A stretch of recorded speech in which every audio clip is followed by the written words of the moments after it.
Hi guys, welcome to week 8 of Witches of the Moon. I am your Monday host, Amethyst Moon, and this week's topic is over altars and their differences. Basically what this means is you can have more than one altar for any variety of reasons. You can have them, you can have a separate one for a specific deity. You can have altars for your spirit guides, or not your spirit guides, your spirit animals. You can have a little spot there for that in particular spirit animal. You can have altars for your ancestors. You can have altars for fairies if you work with fairies. You can have an altar for your dragons if you work with dragons. So your possibilities are endless. What do you put on an altar for, say, a specific deity? Well, that would be up to you.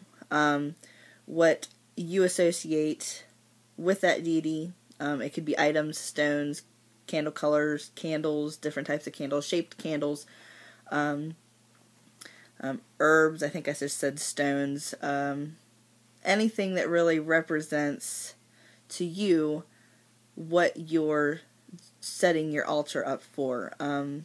If you're setting up a fairy altar, you could maybe, just an idea, maybe you could just buy a little, or make a little fairy house, paint it up or decorate it however you wish, and put it on that altar for your fairies. What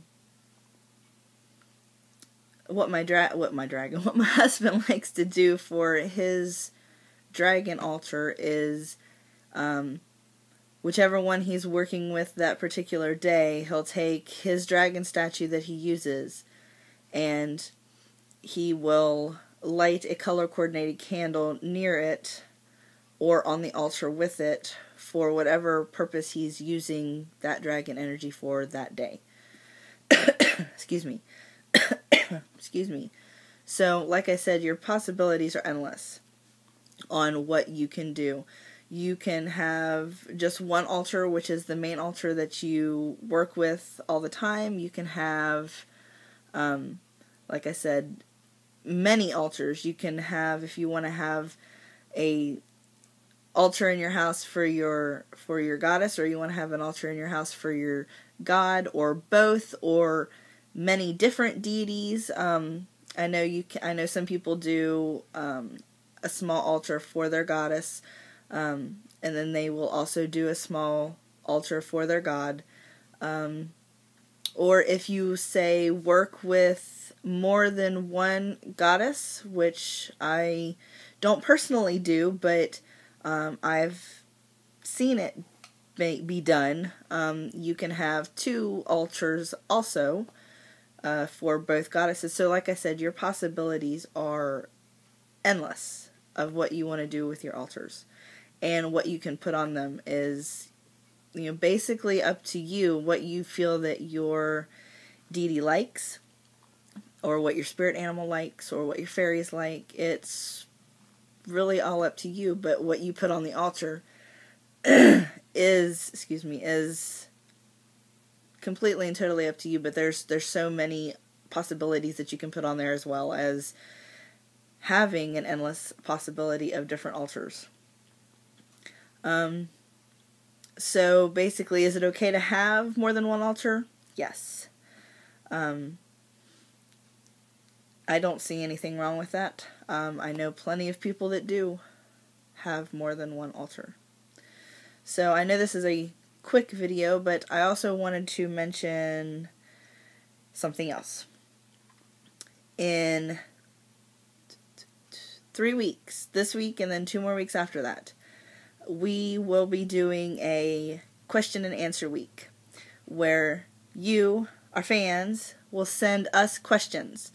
They can be for individual members on Witches of the Moon, or it can be an in general question for all of us. And we will answer them on that week. On our specific day, any questions that are answered for us, or to us, any questions that are asked of us, we will answer them, and they'll go day by day. There will also be another announcement on that day, but you'll have to wait and see what that is on that day. So yes, send in your questions. If you want to know anything about any of us, send in your questions. You can leave them in the comments in this video or any of the other videos any day for the next 3 weeks.